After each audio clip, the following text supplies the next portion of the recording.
Well, welcome to our second panel. Our numbers are a little bit reduced on the committee itself because, as you may have seen from the enunciators, there are a number of urgent statements and other matters coming along, and so people will be coming and going, but we will stick to the broad guidelines with which you've been issued.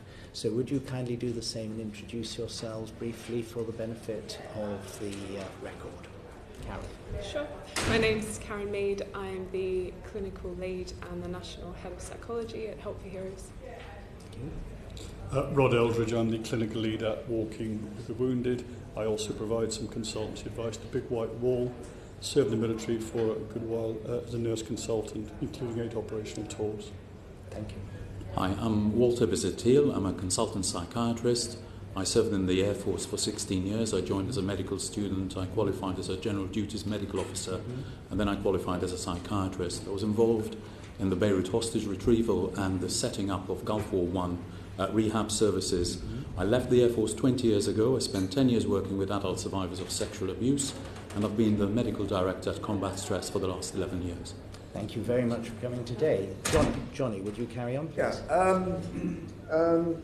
Dr. Walter, if I can come to you first, do the MOD and NHS statistics on mental health disorders in serving personnel and veterans reflect what you feel you're seeing in the ground at Combat Stress and generally more across the pitch? Do you think that basically the campaigns are working and awareness, because obviously you've got these competing pressures? What is the picture from where you're sitting? Well, I think the government data and particularly the King's data are epidemiological data. So that's the whole population. Okay, so what does that actually mean? That means that you're surveying a population, taking a sample. We see help seekers primarily. So we see the tip of the iceberg, people looking for help who really are in dire straits. Now, what we have seen more of are many more coming forward. So 1 year recently we had a 26% rise in people coming forward, and it's been really year on year. So when I joined Combat Stress in 2007, there were 996 new patients coming forward. Last year we had in excess of 2,600, and that was an increase of, 250 or so over the previous year. And what's interesting, I think, is that the younger veterans are coming forward more quickly. So we've looked at era veterans. So on average, for a Falkland veteran or Gulf War I veteran, Northern Ireland veteran, it's still around 14 years after they leave the military. But for Iraq and Afghanistan, it's much lower. So it's 2 years for Afghanistan after they leave the military, and then it's about 3 or 4 years for Iraq veterans. And that, I think, reflects better knowledge, better education, less stigma, more education in the military, and people really wanting to access care and get better. Having said that, 80% of the people we see have tried to get help from somewhere else, usually their GP or the NHS, but for some reason they come to us because they're still not well. 80% of people who come to you have tried yeah, NHS? They've tried NHS or the military mental health, but that's quite a statistic, yeah. Okay, Rod, what's your view? Well, some of what Walter said I already agree with. We're a small charity. We have a small mental health programme called Head Start, and we are there really to complement current provision. We're a military front door, so we're culturally sensitive, and we look to help anyone that comes our way in an ethical way, that the support we provide is likely to have a meaningful outcome. We don't just take on anybody. But I think the figures that we see aren't wholly reliable, because, and I think somebody mentioned earlier about the qualitative side of it. I think it's not just facts and figures. I think there's many reasons why people go to ground, why there's a tip of the iceberg. And I think much more could be done around the literacy and mental health understanding for those in that need and those who provide that service. And I think that's, for me, key areas that would help us get a more accurate figure than those that may be not coming forward. Okay, thank you. I think, obviously, what the panel's already said, I tend to agree with. I am concerned, I guess, at the comparison in existing MOD statistics, particularly around prevalence of PTSD at 0.2%, when you compare that with the international literature.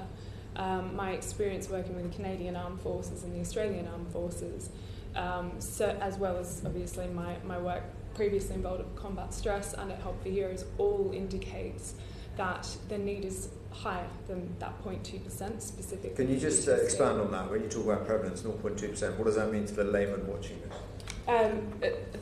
Essentially, if you do a comparison of existing service personnel and the rates that are reported between different countries, the UK is reporting it's 0.2%, Australia is reporting it's 8.7%, Canada is reporting it's approximately 6%, and the US is reporting it's 12.6%. That's in the serving population. Veterans, it's much higher. That is consistent across international experience. So once someone leaves, currently the MOD have got a figure of 0.2% of serving personnel who have PTSD. Yes. Have you challenged them on that?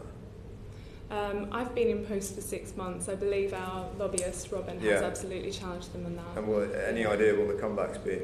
I mean, if I was sat in the MOD and I saw that, then it doesn't take brains of an archbishop to work out that something's not going right in terms of recording or whatever it is. Sure. I think one of the key things to point out, though, is that prevalence in the MOD stats are based on those coming forward and presenting for treatment at DCMH centres. The statistics coming more broadly, particularly the Canadian and Australian studies, are actually looking at a cross-sectional population. So they're not only surveying those that are coming forward for help, they're surveying those that aren't coming forward for help as well. The design of those studies is actually not only confidential, but it's also anonymous. So there is a strong degree of safety in fully reporting your symptoms because it's not linked to potentially being discharged. Okay. I think, you may know this from your own experience as it served, is that a lot of people will keep their stuff together. They'll appear very well. They'll manage because they worry about the effect on their promotion, their career progression, how their colleagues will judge them, whether they'll be able to deploy or not. So I think a lot of people will sort of mask their problems until such time as they leave, because they want to leave honourably, they want to get it right. And maybe after they've left, all those protective factors that were mentioned in the earlier panel, where you're fed, you've got a roof over your head, you've got a sense of belonging, the bond, the camaraderie, highly protective factors. When you lose those, you lose that sense of identity and belonging. It's kind of a grief and adjustment that then I think people will come forward and say, hey, you know what, I'm really struggling, and that may manifest as PTSD linked to serious trivial conditions or traumas. So are there particular sort of risk groups? So I remember the King's Fund King's College did a study around looking at prevalence of PTSD and found I think it was 2 years ago now, found a 1% increase of those who actually served in combat in comparison to those who had served. Is there any maturity of that data? Have you got anything to add to that? Do you noticing any specific groups in this, around UKSF or whatever that may be? Can I add? For help seekers who are the illest and usually have a combination of severe PTSD, alcohol problems, past and present, and depression, usually the worst ones are combatants. Those are the ones that access our most intensive treatment program, so combatants around 75%, and then medics, nurses, and the people you'd expect. And I'll be very surprised if the new King's study, which hopefully will be published very soon, doesn't show some reflection on that. And I think that with particular activity during a deployment comes much more vulnerability. And we see the usual people, helicopter technicians that have been there many times to the front line, medics that have been there many times, because there's always been a shortage of these trades, but combatants particularly as well. What about you? Yeah, I mean, from our charity's perspective, what we see is the degree of complexity, and I think it's already been alluded to, is that we just don't look at people from a medical model. It's actually looking at the psychosocial aspects, and we see people get caught up in the criminal justice in the police and custody suites, where we have some resources now to ask the question, if you served. We have staff employment advisors in homelessness residences, military homeless residences, and we're now looking at individual placement support training and staff in certain teams, like the mental health teams, the NHS England mental health teams, because we see actually it's not just the illness side of it, it's actually the social inclusion, it's the stabilisation and the integration. Do you see a differentiation between the roles individuals have taken part in their service and what they're representing? I think, well, again, as Walter said, we know from various studies of specific groups like medics, particularly female medics, those who are on reserve service. It's kind of a healthy worker effect as well. Those who only serve for a short period of time kind of see it, it's not very nice, and leave. There you go. Then we have some people who may serve and do 6, 7 or 8 tours because they're okay with it. Yeah. Okay, what about you, Karen? I think something that's not already been mentioned is there is an increasing risk of PTSD found internationally based on frequency of deployment, so the number of deployments. That's not consistent. I know there's been some disagreement within UK studies, but within Canadian, US and Australian studies, they have reported that if someone's done 3 tours or more, that they're at an increased risk of PTSD specifically. So I think that's important to think about in terms of directing service provision. The other risk group is reserves, and there's quite a lot of research indicating that reserves are at increased risk of alcohol abuse. They're also at increased risk of PTSD, in fact, twice as likely to get PTSD following a deployment as a reservist, as a regular is. The comments earlier about the degree of combat exposure, absolutely that holds up within my clinical experience as well as what the literature says, particularly if people are in forward operating bases and things like that. Also, I think something that has not been mentioned is their view around the leadership they experienced whilst in service. So individuals that felt like the leadership while they were serving, or how their transition was managed, they are at increased risk for mental health disorders. But also, I'm getting away from using this kind of diagnostic label, but they're at increased risk for psychological distress, which is a broader way of looking at people having difficulties with their functioning because of the change that's taken place, whether that's through their service or whether that's through their transition. Okay. Yeah. When's this study due out from King's? Do you know? We don't know, but it's imminent. I mean, Simon Wesley said it was imminent at his last kind of appearance here. Thank you very much. Thank you, Chair. Very good. Thank you, Madeleine. Just very briefly, I wonder how much, from your experience, we're seeing other factors influencing people coming forward and the variation in the mental health problems that they're facing. Have you looked at, for example, issues relating to poverty, women's service, and whether there's a difference between a women's experience of serving in the forces as opposed to combat experience? And thirdly, age of joining and age of experiencing combat. Have these been looked at, and do you have any comments? We did, to answer all three, we've done a social deprivation study across the UK. So that's all our publications, recent ones at least, are on our website. So just click on research.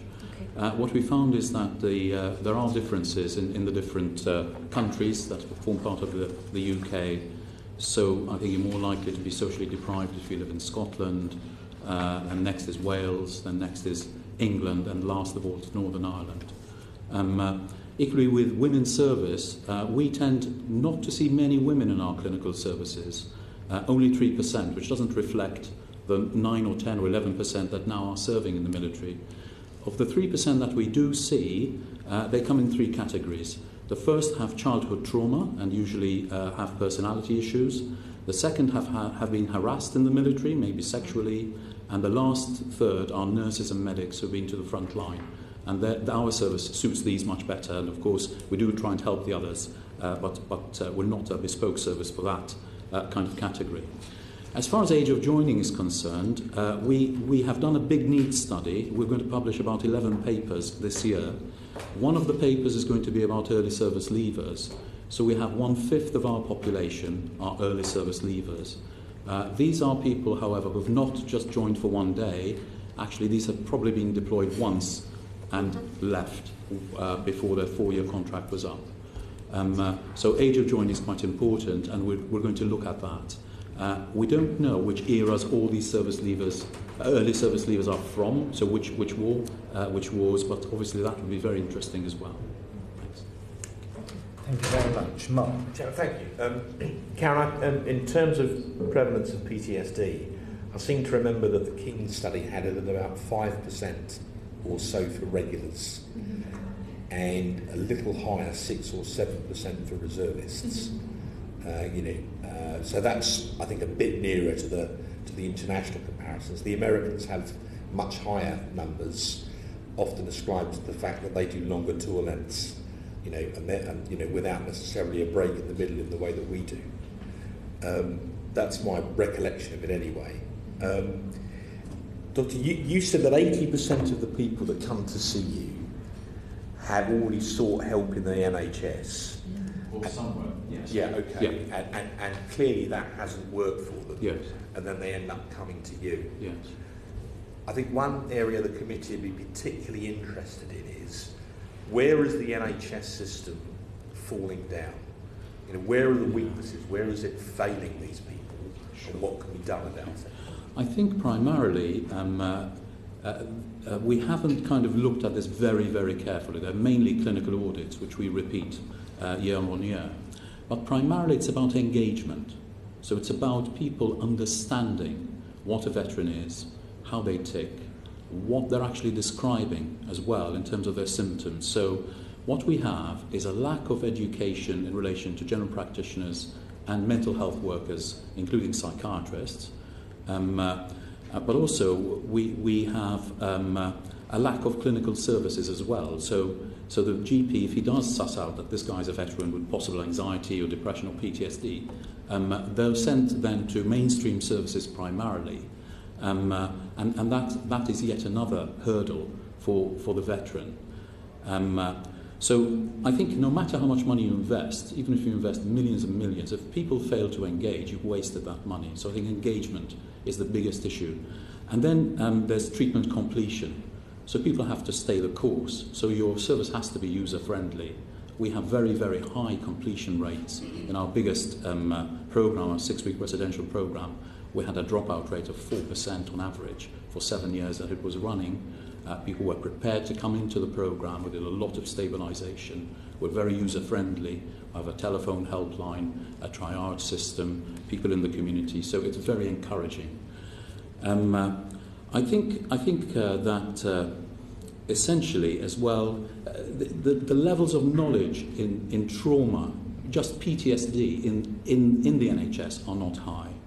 There aren't many bespoke traumatic stress services left. There used to be services for refugees, quite common. Now there aren't so many. So the actual level of training is not high. Rod and I and representatives from Health for Heroes have done huge road shows along with a general practitioner from the Army, Colonel Julian Woodhouse, and we've tried to educate as many GPs as possible, but there are 33,000 plus GPs. We've only managed 6,000 so far. I've run courses for psychiatry as well. So education is really critical. People will say, oh, there are the e-learning bits and bobs for the College of Psychiatry, College of General Practitioners. I helped to write them, the initial drafts, and we did a lot of campaigning for that. But usually it's between 3 and 6% of those specialists that read the e-learning, and usually they have a connection with the military. So we are failing somewhere to actually bridge that gap and make it much easier for veterans to access and then complete treatment. I'll come to your colleagues in a moment, because I just don't lose your thread, and then I promise I'll come to your colleague. One of the problems, I think, when I served as a minister in the department was, we were partly dependent on the NHS, so these were, quote, our people. But they left, they became veterans, they were reliant on an NHS service. And we got a lot of anecdotal evidence to suggest that, once people start to present, maybe there was a trigger event, they'd been fine when they left, their exit medical had shown no problems, then perhaps, their father dies suddenly of cancer, for instance. That's a trigger event. It all comes out. It comes out very quickly, and they start to go downhill very quickly. And part of the problem seemed to be, even when they were diagnosed, there was a delay in actually getting them treatment.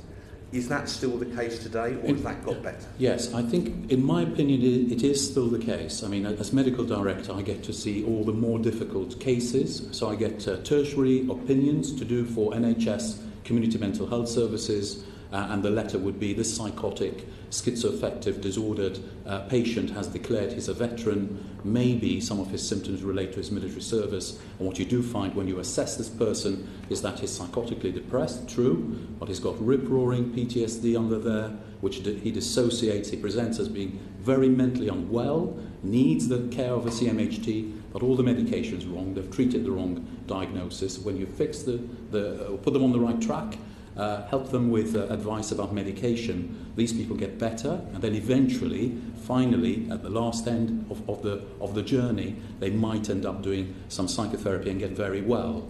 So my worry about services as they are planned at this point is we potentially have very ill people who are not being diagnosed correctly, so at the front end, who are acutely unwell. Then we have very ill people, these are the graduates, of course, who need very intensive therapy once they're stabilised. Those are the most vulnerable in the clinical pathway. We have various tiers of service in the NHS and in our health services here. So, very basic intervention and then more expert and more intensive intervention. All tiers need to be funded properly. That would be my view. And there needs to be proper education. In medical schools, for example, the College of General Practitioners has introduced a question in their membership exam about veterans and serving personnel's health.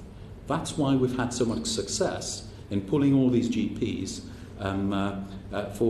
for an education a day, effectively, because it's part of their exam. College of Psychiatrists hasn't done it. We've asked many times. Simon Wesley's was the president of the college. We've still got emails today, in fact, to do yet another thing. I think all the specialties, hearing loss, musculoskeletal, veterans have big problems with both of those. All the colleges should be made by law to have a question in their membership exam. So everybody will read a small textbook on military life and military veterans. I mean, when I was in the Air Force, we had lots of hospitals.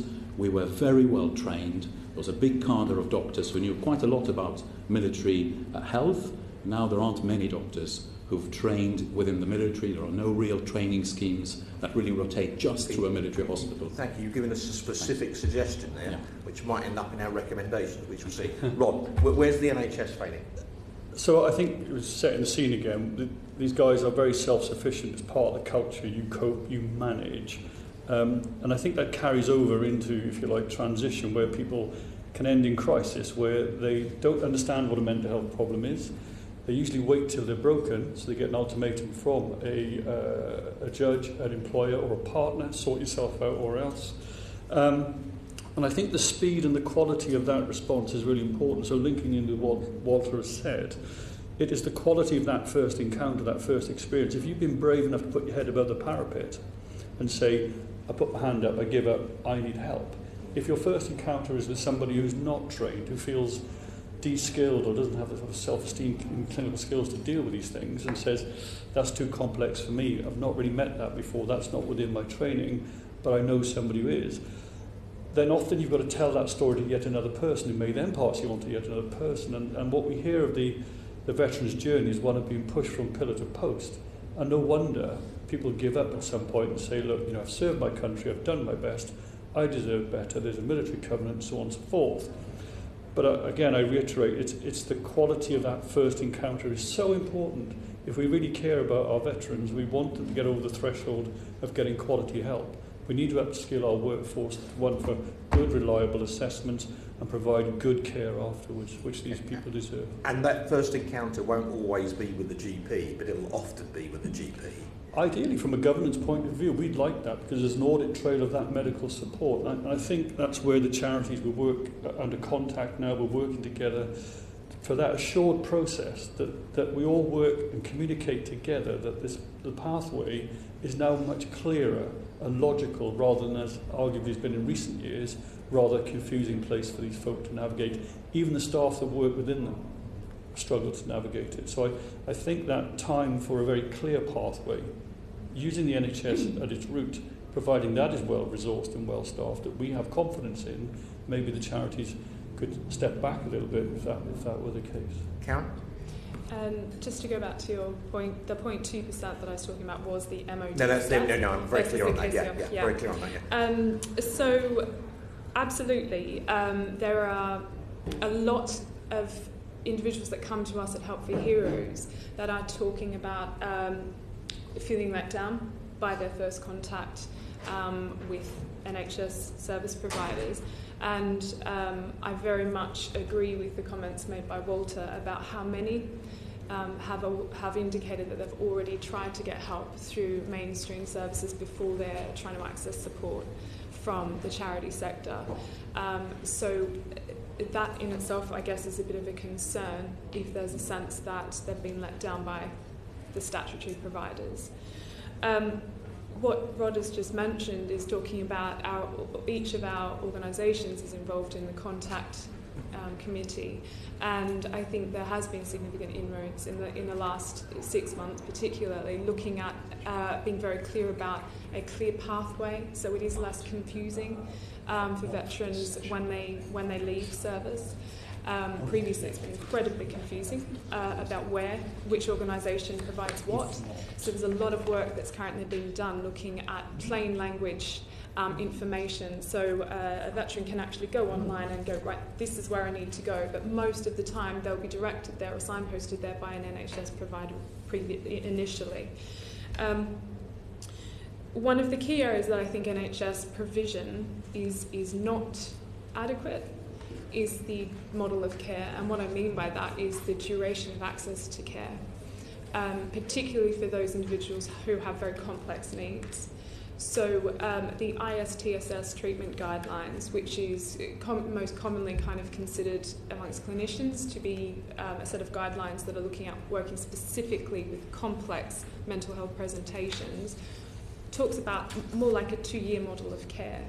So with the new emerging complex treatment services that started on the 1st of April, they provide an 8-month point of contact for those with complex needs. I think you do the math, that's not going to be long enough potentially for those with complex needs, which is the area where the charity sectors quite often step in to pick up. Quite often we will see individuals coming to us that have a mental health need, so 87% of the beneficiaries that engaged at Help for Heroes have some form of mental health need, but only 40% of those are actually putting their hand up specifically and asking for help. So there are also some gaps there in there's a need, but not everybody is actually directly seeking help. They sometimes are more comfortable seeking help through engaging in social activities or getting a job, learning sport, building their self-confidence and self-esteem. So I think it's important to kind of flag to the committee that not all mental health support has to be hard-hitting clinical psychology, psychiatry. There is really effective intervention support that can be done through the softer side of things, sort of looking at someone's overall functioning and well-being. Okay, I mean, your organisations are doing God's work as far as I'm concerned. You do marvellous work to help supplement what the state provides. But I think one of the things the committee really wants to understand is how could what the NHS does be better focused for these people? So at the risk of tasking you, perhaps if maybe afterwards you could drop us all a brief note with your kind of key suggestions on how the NHS could do this better, I think the committee would find that extremely helpful. And with that, I'm going to dash off to the chamber because there's a UQ on capita, and I want to ask the Minister a question. So forgive me if I do the politicians thing of asking you lots of questions and then disappearing, but it's no disrespect. Is that okay? That's fine. Thank you, Mark. Well done. Gavin. Great. Thank you, Chair. Can I ask you about regional variation? I know you will have heard an awful lot about it from the last session. I obviously come from Northern Ireland and have a Northern Ireland specific focus on these things. I'm sure you were, as I was, struck by the comments of Professor Armour about the distinct difference of serving in Northern Ireland and then residing within your field of operation, your operational theatre. The difficulties that has when you're conditioned through service to recognise threat and to deal with threat, but then retire to civilian life within exactly the same surroundings. So I'd be keen to hear what you have detected through your service users about regional variation in their experience and their diagnosis, whether that you have detected a variation in diagnosis according to regions. And then in terms of access, do you find that there is a regional variation in access of your services? Do you find that those who access your services tend to be located close to where you are located, or do you have an even spread throughout the United Kingdom in the service you provide? I mean, I'm happy to pick up on Northern Ireland, acutely aware, having served there for a few years myself.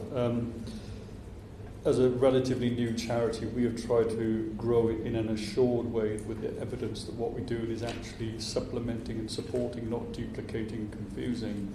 But I think with Northern Ireland, it's always been seen, I think it's that felt sense around this, that the sensitivities and the seriousness of embarking into Northern Ireland without really being assured that what you're doing doesn't put anyone at risk is really pivotal. I've spoken with Dr. Armour, and we're currently scoping services in Northern Ireland, which we've heard statutory there isn't a great deal. I think for the UDR and the Royal Irish Rangers and Regiment, there is a aftercare service which we see as our first point of contact, because there is funding to support that, and they have the assurance that what is provided is safe and secure. That said, they have limits, and they do want a kind of health-based support. They'd like it from the statutory provision, but they say that in their experience that isn't very good, and therefore they would like us to be involved. Hence, Walking the Wounded are currently scoping what provision is going on in Northern Ireland to where we can fit in, but again, mitigating those risks. And I think, be aware, it's not just for the clients who are accessing that help, it's also the therapists themselves are worried that if they start seeing veterans, what does that mean for their own risk? I know Help for Heroes reach into Northern Ireland. We have regular weekly conversations with the work that has reached into Northern Ireland, and we've taken a number of referrals from Northern Ireland, but we are testing the water quite literally to see how that goes. That's often using Skype therapy with somebody in the UK to reach into Northern Ireland. We do have a few Belfast-based accredited therapists who we see as being sufficiently clinically competent and assured and safe to work with us, but it's early days. Okay, so we've published a paper which you could read if you clicked onto our website. By the way, our research department's linked to King's as well, okay? Northern Ireland, veterans tend to be older compared to the other countries, experience less childhood adversity, join the military after the age of 18, taken longer to seek help. In addition, they had higher levels of obesity, sensory problems, so sight and hearing, mobility, and physical systematic problems. So they're iller from a physical health point of view, but there are no differences found in mental health presentations across the nations. This was a study conducted on 403 veterans. I spoke to my consultant psychiatrist in Northern Ireland yesterday. So at the moment, we're desperately looking for a psychologist. We have a vacancy. We have limited funding. It's only 12-month funding. We're very unlikely to appoint because nobody is going to take a 12-month post, so we don't have enough money to cater. We have 2 community nurses, psychiatric nurses, and 1 occupational therapist, 1 manager, a couple of admin staff, and a consultant psychiatrist there 2 days a week. They're extremely busy. We have a long waiting list for therapy in Northern Ireland if it's going to be done on an outpatient individual basis. But people who need residential treatment would go to Hollybush House in Scotland for that. We could talk a little bit about that later, perhaps even with the Welsh veterans. I think you raised the question before. But we're tending to see younger veterans who've served in Iraq and Afghanistan at this point, which is a movement. But when I first joined Combat Stress 11 years ago, it was mainly people who'd served in the military because of the Troubles. And by and large, we have an indigenous group, so people who brought up and born there, others who moved there because they served there, and others who moved there because they meant their wife to be. Sure. And I don't want to frustrate any sort of Welsh connection on Hollybush House, but I know constituents who have been there.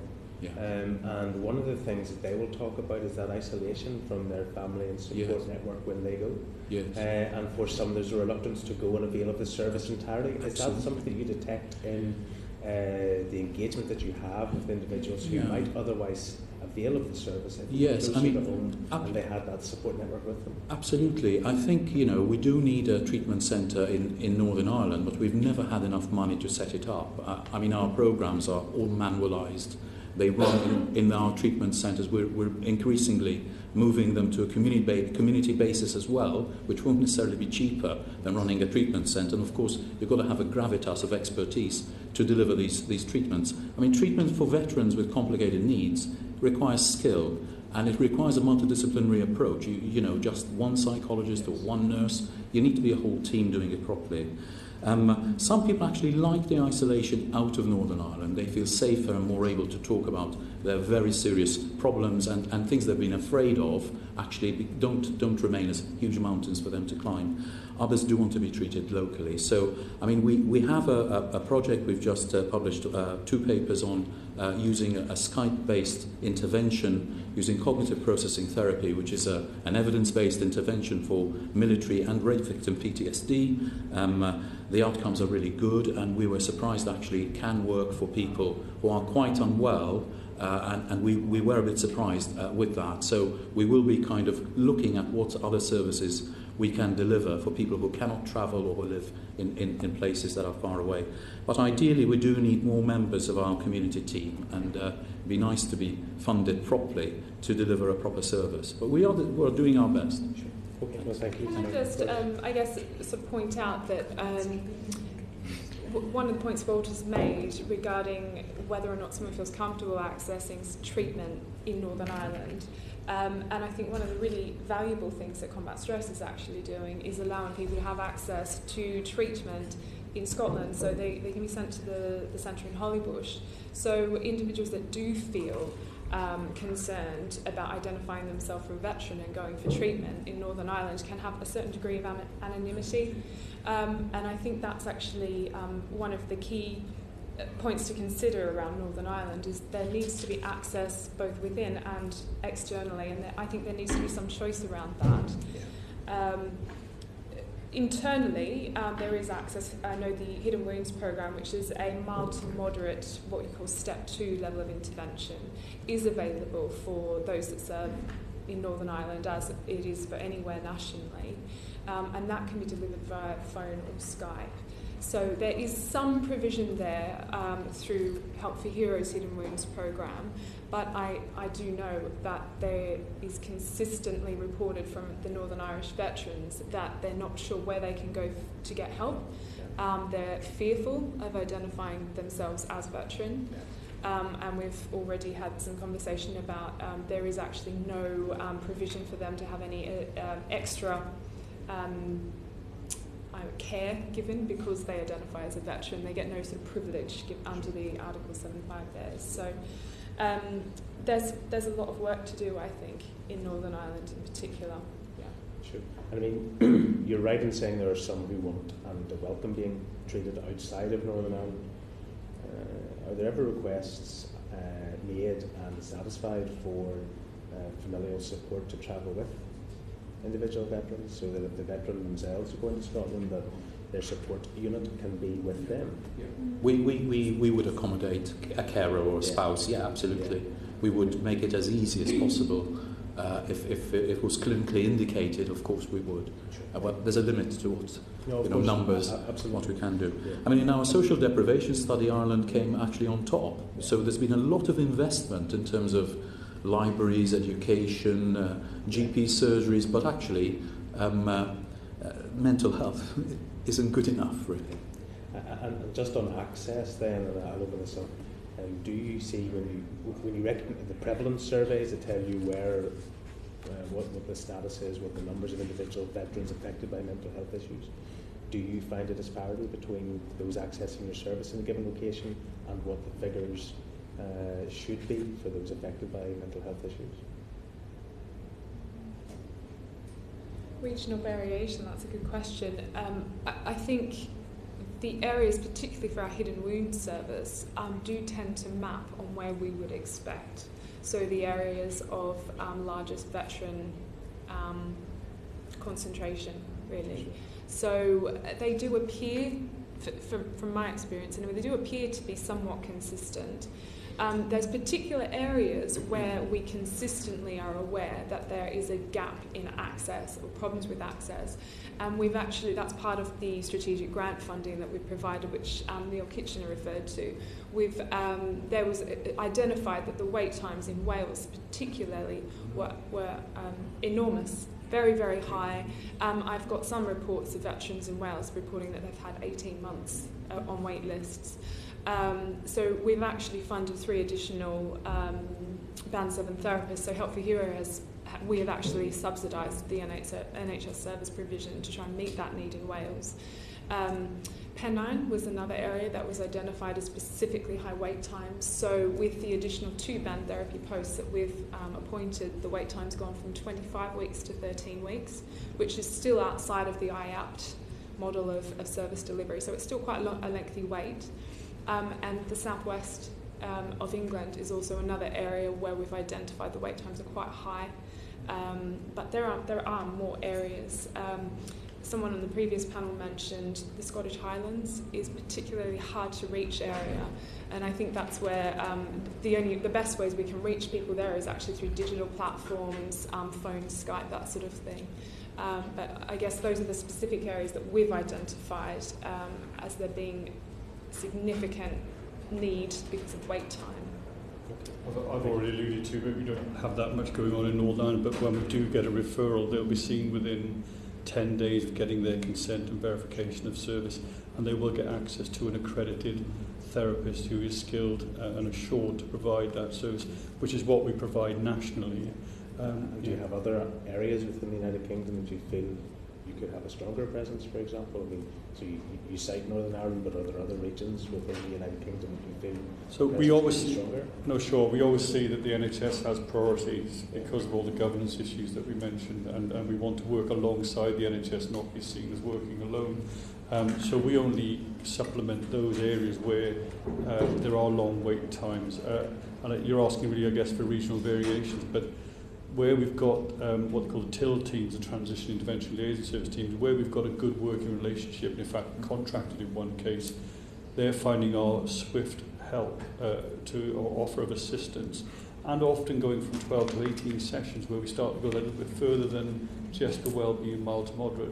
It seems to be helping, and I think that may answer, when we answer questions how we can help the NHS, give the note in, that's where we could elaborate on that.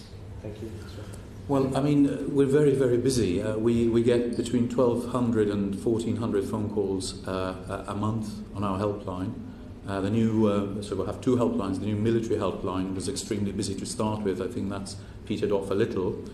I think the need is everywhere. We've had to close a residential treatment centre in the Midlands, Audley Court. That closed as a residential centre. We've got a small community hub there, and we're going to develop more community services and maybe expand it if we get enough funding. But our funding stream from the NHS will stop. NHS England will stop in a few weeks' time. And of course, we will have to raise 80% of our funding, so that's quite a lot for a relatively small charity. So the Midlands, we're concerned that maybe we won't be able to kind of do all our reach, but I mean, maybe we will. It's certainly, for people who need residential treatment, we will do our very best to keep them funded through charity. So Scotland's the only government now that will fund us for residential and some community treatment, 1.4 million a contract just negotiated and renegotiated, as it were, extended for 3 years. So as far as your question was concerned, well, you know, if a country decides not to pay us for our service, we will do our very, very best to fund that veteran through charity. And that's what we have tried to do all along. I wasn't aware, actually, that there was a mechanism, a real mechanism to make Wales pay, but I've never heard of Wales paying for a 6-week programme. I've never heard of that. There isn't a mechanism. There isn't one, yeah. So, there in theory. Yeah. We in the past have taken all comers. With the English contract, a lot of pressure on numbers. We've had to prioritise English and then Scottish veterans to make sure we have our numbers to keep the contract. And then it's all comers from Northern Ireland and from Wales. And largely, I mean, when I applied for national specialised commissioning for this very small group of less than 500 veterans a year, so it's roughly 300 veterans a year, need very intensive residential help. And I devised a rehab programme which was borrowed from my Air Force programme by the Australians, embellished, worked on, and then I re-imported that programme with a very good evidence base. Essentially, I asked for funding for 224 veterans from NHS England for National Specialised Commissioning in 2008. I applied, got the money in 2011, and then Scotland also wanted to commission 32 places. And I reckon there were 32 Northern Irish veterans and 32 Welsh veterans who needed this every year. Now, without funding, we're relying on charity. The need is still there. We're going to make it a point to do our best to continue to provide the same level of service on charitable money, with one treatment centre closed as far as beds are concerned. So we're closing, we're going down from 87 beds to 57 beds. We've done that already. And we'll migrate some other programmes to the community and do our best to deliver them there. But it would be good to have a whole funding strategy. I mean, our 6-week programme, if you look at the effect size, so that is the level of improvement, both from a symptom reduction point of view and from a functional and relationship and outlook on life point of view, the outcomes are better than equivalent programs in the US. We have very high completion rates, as I explained. The US have very low, 46% don't complete in the US. And we're as high at least as Australia, which really are the cutting edge. We're probably just better than the Australians. We share our data sets with US, Canada, Australia. We know that our veterans are very similar to theirs, needing this. So there are world, if you like, there's world evidence in the literature as to the level of need. And if we don't have this properly in place, then we are letting our veterans down. Sorry, Chairman, there was a suggestion that the Welsh Government is now funding residential from April this year. Are you aware of that? I'm not aware. Maybe I'm the wrong director to know that, but I'm not aware. We need to clarify that. Yes, it would be great if you could. Thank you. Thank you. We've got about 5 topics left. Are you still all 3 okay for time? Yeah. Try not to spread it out longer than we can. So, to what extent do the public think that there are more mental health disorders caused by military service than there really are? And what are the reasons for the public thinking that? I think we heard from the previous panellists today and before that I think the public, quite rightly, are very anxious about the well-being of its citizens that do our country's bidding and in active foreign policy. So I think they are concerned that we send our folk away to do these things, men go away and come back, boys go away, come back men, etc., that there isn't enough provision or correct provision for people in service and outside of service. So I think that distortion is there because people really feel a need that our folk that appear to be affected aren't getting that help. I think the media, as we know, and other methods of sort of putting this thing across kind of distort the real facts, and I think the public are fed a line that actually, military service in fact is bad for you. And how big is the degree of distortion, do you Well, I think there was a recent straw poll, I think it's really high in the 90s, that actually anyone who deploys is going to come back with a physical or psychological injury, which is far from the truth, because we know the vast majority serve well, thoroughly enjoy it, and have a life-enhancing experience which they bring back to now, civic are you all agreed on a rough overall figure for the extent of significant mental health injury to veterans overall? Right, sorry, I actually want to add, one other bit I would add is this business about PTSD. We've all mentioned here there are a whole raft of psychological disorders relating to military service and not military service and prior to service. So I think it's become an acceptable term, which is a badge of honour, and I think for men looking at the masculinity aspect of this, that it's acceptable to talk about PTSD than it is to talk about depression, anxiety, hysteria, so on and so forth. So whilst I think, and we put it in our submission, I think it's useful because it gets people coming forward and recognising it equally, we get a number of people not coming forward because they feel they don't have PTSD, they don't have the badge of honour. It's not directly related to my operational service, because we know 50% of PTSD doesn't occur on operations. So actually, it may be a barrier to people coming forward because they feel they don't deserve it because they haven't deployed. So I think very careful use of the term PTSD by those who are qualified to make that diagnosis should be used. Can I just add that we are kind of the wrong people to ask, because we just deal with this every single day. Yeah. Look, 92% of our veterans at combat stress or seeking help have served on at least 2 operations. Our rates of PTSD are very high, 82%. We kind of seem to attract... Of the people, that's 82% of the people who come to you. Yes, who come to us. But do you all, us. just so that we're saying that the public are overestimating the degree of mental health injury that service personnel present. Yes. And in that case, can I just ask again, do the three of you, can you give us any sort of figure that you would all agree on that would be a truer reflection of the risk of acquiring a mental health injury in the armed forces? I can comment on the international rates that we'll be talking about. So Australia, we'll be talking about of those that have been discharged from the armed forces, within 5 years of that, 46% have met criteria for a diagnosable mental health disorder. Sorry, that's 40, did you say 46? It is 46, of those discharged. 46.4% of those that have been discharged from the Australian Defence Forces. This comes from a March 2018 transitional study. 46.4% met criteria using a structured clinical interview measure. So that's quite a robust tool for a diagnosable mental health condition. The Canadians, when they use similar structure, similar design, it's approximately 30% of their current serving members. When we look at the statistics specifically from the Help for Heroes in Wound Service, it would be around about the 40% that are actually specifically asking for some form of support.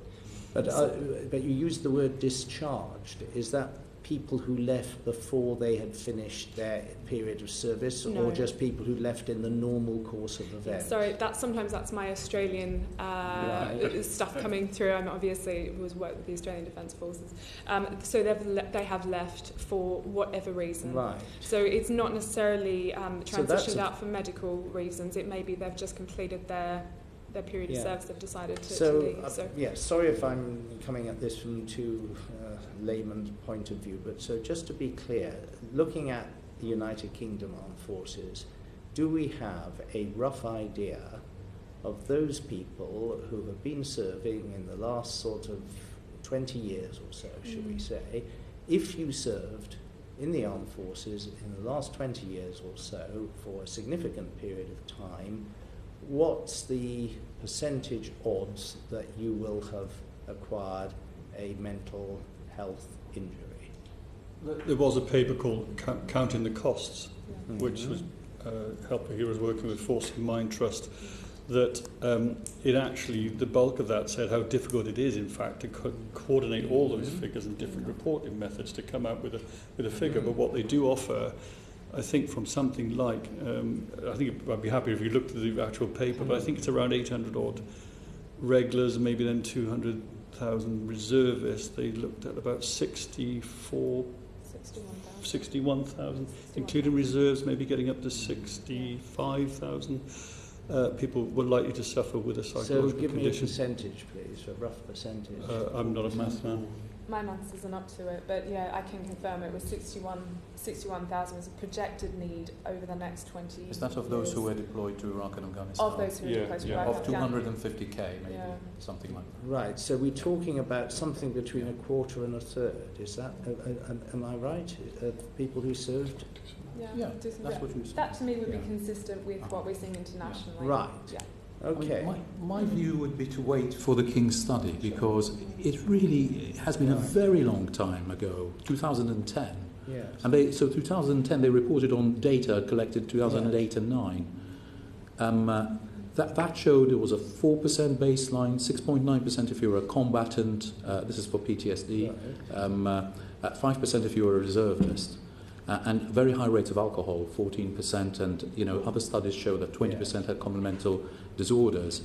But really, what we are seeing in the veterans arena is going to be very different now, because many, many more people have come forward, many more. Yeah. I mean, believe me, when I first started at Combat Stress, it was rare to see an Afghanistan and Iraq veteran, maybe 3 or 4 a week. Mm-hmm. Now everybody, most of them, they've superseded the Northern Ireland conflict veterans. Those are still coming forward, but there are number 2 in our top of the pops. Then Gulf War One and Falklands, they come down. But this is quite a dramatic figure. If we're saying basically that anybody who signs up to the armed forces, especially if they are likely to undertake operational deployments, has got a 1 in 4 or 1 in 3 chance of getting a significant mental health injury. Is that what we're expecting to find? I think that's what we can expect. So can I just take you back to what my colleague John Speller said before about the Second World War? Mm-hmm. So there we had an entire nation under arms. Yeah. Are we saying that of all the people who fought through, sometimes away for years on end, and fought through all that and came back and got on with rebuilding Britain after the Second World War, that a quarter to a third of them suffered significant mental injury? What happened after the Second World War is everybody here in Britain and other countries understood what the war was about. So there was a lot of support. People had to rebuild the country. They had to have families and get jobs and rebuild their houses. So many of the Second World War veterans presented when they retired. So they weren't solving problems, they weren't working hard, they weren't ignoring their emotions. When they retired, they had a lot of time to reflect. And that's where delayed onset PTSD came for the Second World War veterans. And many of those had died off anyway, or some had died off. So I don't think we ever saw the real percentage. There were very small pockets of treatment as well for them, and assessment wasn't very sophisticated. So I'm sure there was a lot of pathology, Second World War veterans, but actually, it was a lot of it was hidden. I mean, one surreal clinic I saw a 93-year-old tail-end Charlie from a Lancaster bomber presenting for the very first time to Combat Stress. This was about 8 years ago. The next guy was 19. He'd just left the military on medical discharge. He'd served in Afghanistan. The older man, a gentleman's wife, had died, and he totally fell apart. And in his history, he'd been ill, really, for many, many years. She'd contained it for him. She understood what it was like. This young chap, he was more likely to want to get help. And he came first, as the first thing he did when he left the military. So I think attitudes have changed, stiff upper lip and all that. But I do think we are relying on old epidemiological data, 2008, 9, 10, to plan services now.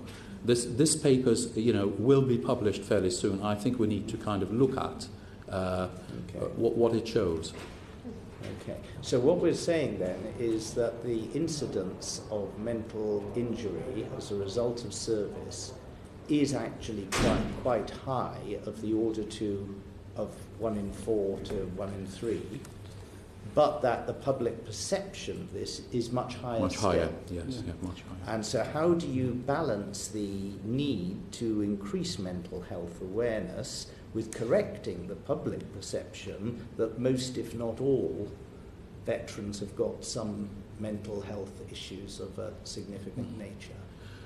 So one of the questions mentioned earlier, but we don't seem to mention the positive aspects of military service, and again, all those protective factors.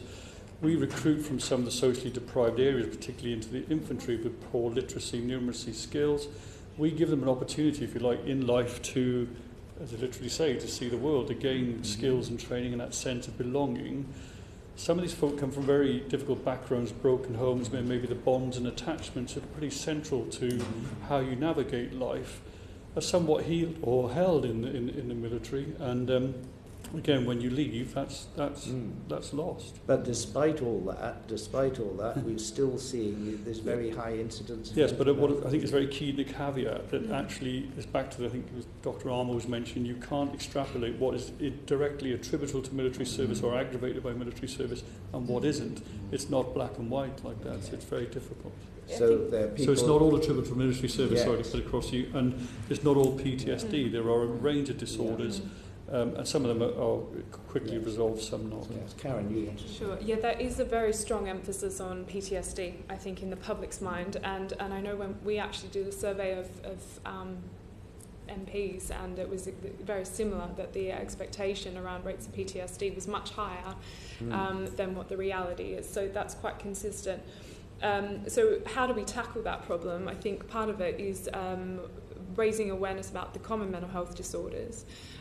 Stop speaking about diagnoses as being the only indicator of mental health need, because it's much broader than that. There's a huge number of individuals that have been impacted by their military service who they don't have PTSD, they don't have depression, but they are impacted in their quality of life, the quality of their relationships, how much they drink, and their ability to go to work every day. So speaking more broadly about need, expanding that definition, which then, I guess, creates a bit more of an awareness, a bit more wiggle room in terms of thinking about people with mental health need or psychological distress aren't all needing an inpatient admission. They aren't all acutely unwell. In fact, there's huge numbers of our armed forces personnel, our veterans, that are massively equipped to be at cutting edge, have huge amounts of responsibility. They are a huge force for good in our community.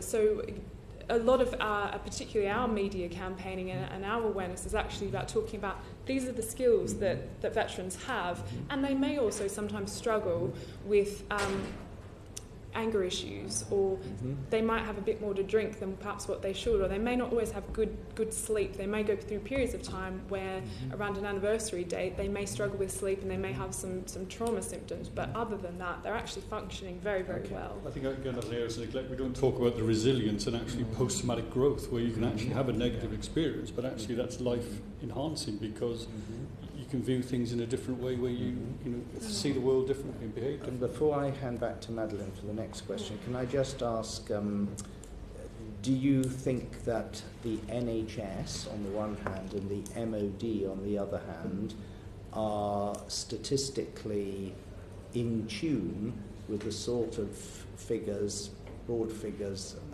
and analysis that you've just been giving us, or are they under or over reporting? Well, I mean, I still say let's wait for the next point, okay? Because I think that's going to be fairly interesting, because there's a very, very long time gap. A lot's happened. The war in Afghanistan really hotted up after data was collected. So I think that's really critical. And yes, I don't think the NHS or the MOD see the figures as we do. But we don't know exactly what those figures are going to be. We don't know. Okay. So I would just add that the MOD is back to that idea of non-reporting, because we're self-sufficient. We don't report sick because there can be negative connotations about being seen as weak, etc. And you don't want to affect your career. So I think that may well affect the figures. Also, the NHS, for some people, the NHS, they really they're so over-identified, I guess, with the military. They want to see a military service with a military front door. Hence, charities and specific veteran services are preferred over others. That may affect reporting as well. Sorry. Well, there's no pressure on Madeline here, but we want to finish not later than 2 at the very latest. So, Madeline, if you can canter into the finishing line. Oh, I don't know that it's my responsibility. It's you three. Right. I was very taken with a comment that was made in the previous panel about the different outcomes of research in terms of methodology, the phrasing of the questions, and interpretation. So, from each of you in turn, can I just ask, 1, is it actually your job to be doing some of this research and collecting the figures? And 2, should there be a commonly agreed methodology and forgive me, I'm probably using all the wrong terms, and my son who's an academic is going to slam me for this, but should there be, across the devolved administrations, across the charities, an agreed data set, a way of collecting data, interpreting data, and the questions asked? Because it just seems to me that we're getting mixed messages. So, should it be your job? And do we actually need to finally get to a point where there is an agreed methodology, information collection point, So, an interpretation of the data? So it's everyone's job, I think. Anyone who has contact with veterans has something to add to the body of knowledge that would help us understand the issue. So I think I'll answer that very quickly. Yes, we should. It would be an ideal world if we could all agree a standard set of valid and reliable measures to use across the piece. So if you're doing any meta-analysis or data analysis, it's all the same. I think that would be great. Our role, certainly within charities, is to contribute, as we do with a number of research projects. And certainly evaluating any intervention is really vital, because you must see that what you do is ethical and is making a difference. You just don't do something because it looks good and it may, we think it's going to be very beneficial. Unless you know that for a fact and you can prove that, then from a governance point of view, then it's pretty weak. I agree with Rod. Absolutely, it's our responsibility. I think it's everybody's responsibility. Whoever has that contact with veterans and has their trust, I think we each feed in to a wider body of knowledge. So I think that's each of our responsibilities. In terms of commonality of methodology and assessment and that sort of thing, I once again, speaking about the contact group, the clinical lead, Rod, myself, and clinical lead from Combat Stress are all working on a common assessment tool. And what that ideally will mean is that at the actual point of contact of asking for help, we will be collecting a common data set. Obviously, then we need to think about data sharing and the new potential things, challenges there. But we are actually, I can say that the charities and those involved in contact are working towards a common assessment tool for data capture, but also to mean that veterans' experience is consistent. So I think we're moving that way. I think when you start talking academically about how things should be analysed, what measures are used, it becomes a trickier animal. There's always going to be specific questions that need to be asked, that any data set, there will be holes. No matter, I think we have to balance what questions we ask and what information we capture with the burden of having to provide that information, which is often what we experience in our clinical work. If you give someone a set of questionnaires that thick, they don't complete them.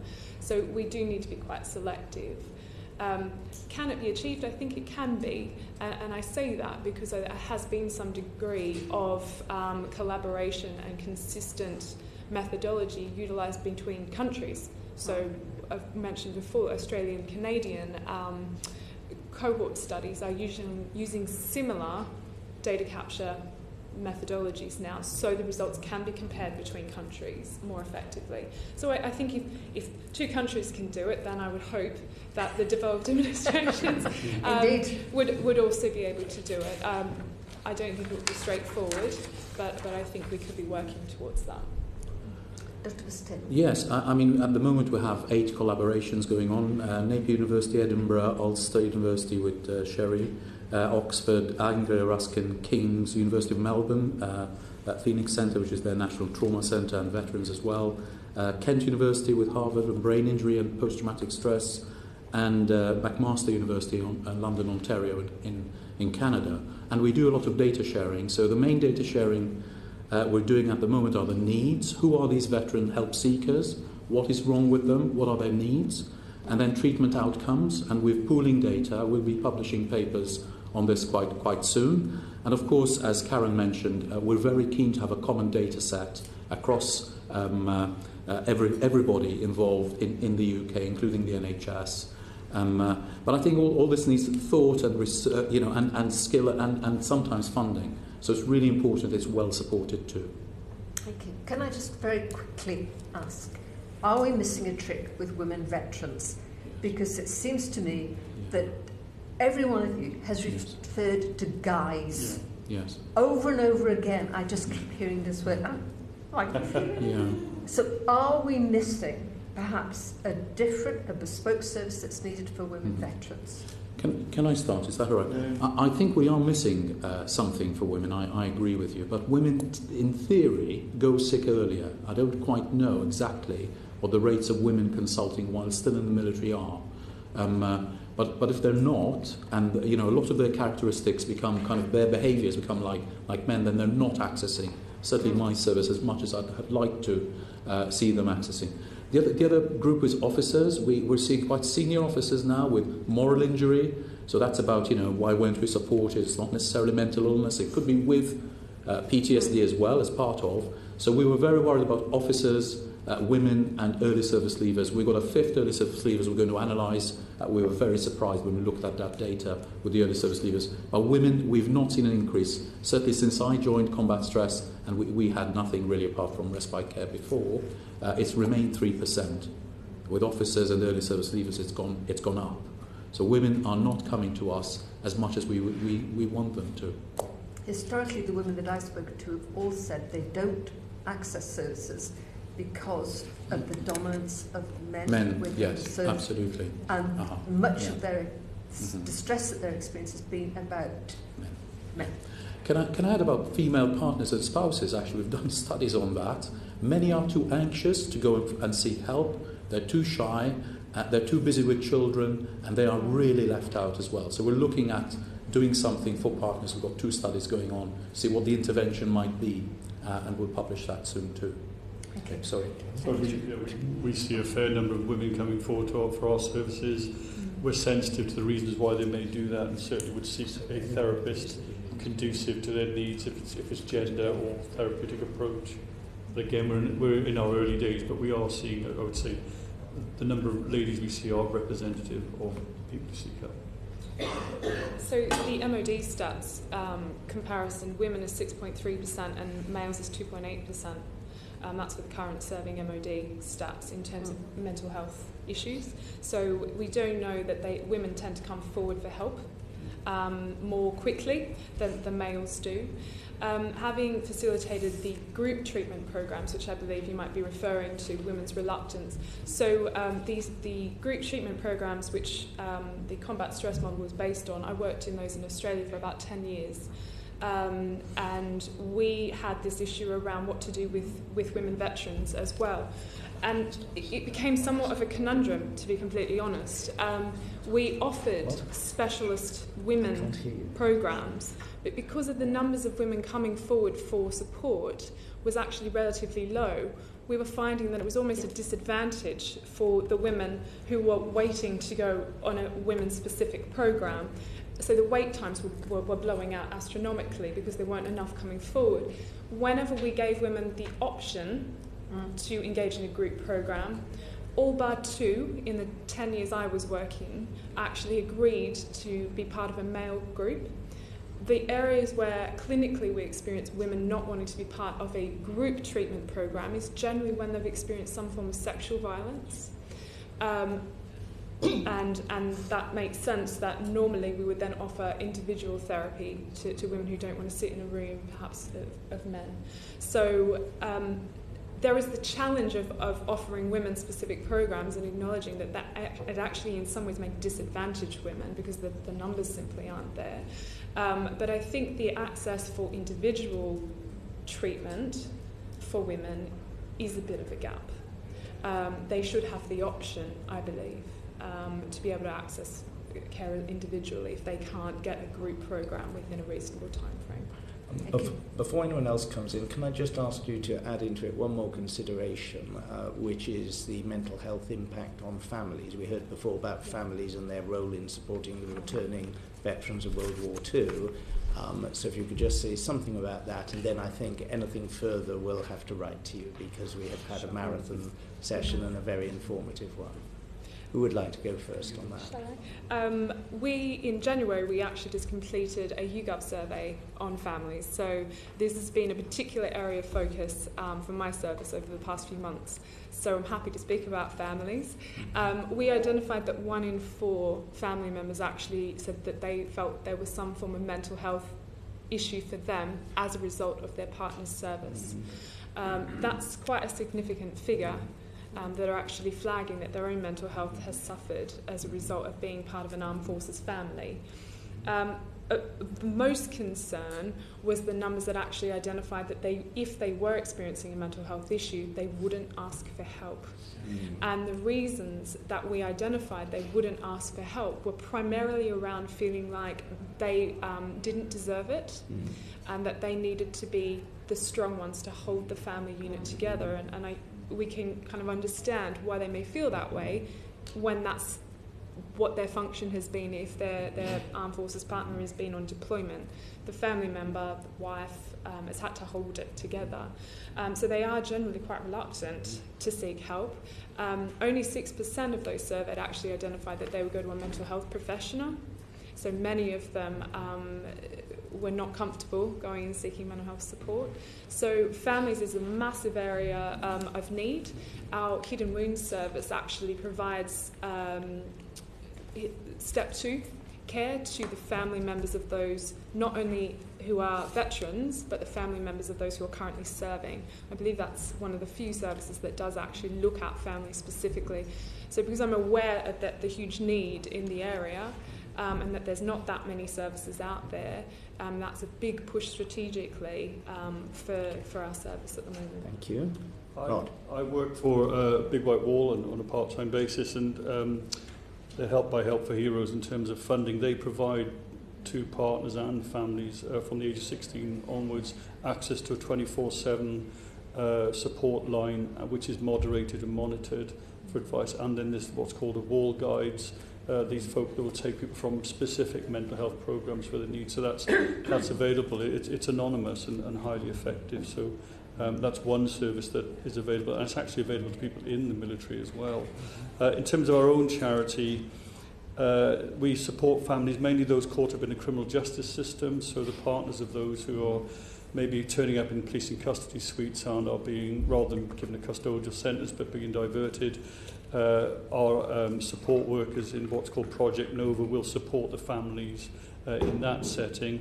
In terms of our other employment, because we're mainly about employment of walking with the wounded, we indirectly support the family by getting that individual who's unemployed or not suitably employed into sustainable and good quality appropriate employment, because that's good for the whole family. And final word, Dr. Walton. Very, very briefly, our study 2006 into partners and spouses of the illest veterans we treat. Rates of depression, 39%, anxiety, 37%, PTSD, by emotional contamination, 17%, alcohol disorder, 45%, in contrast to the population surveys of common mental illness, 20%, PTSD, 3%, hazardous drinking, 16%. Many don't seek help, only 47% sought help. The illest were the ones who are not employed, who lived with the veteran partner, who were ex-military themselves, interestingly, and the ones who tended to have more alcohol problems were the ones with children. So that's even worse for the children. So there's a huge need. We're working with the University of Michigan to look at an intervention for these families specifically. And I think the trial's finished, we're writing up and we'll publish. But there's a huge need to manage this kind of level of illness, I'm afraid. We'll finish on that clarion call. Thank you all very much indeed. It's a wealth of expertise that you brought to our hearing today, and we're extremely grateful. The session is concluded. Order, order.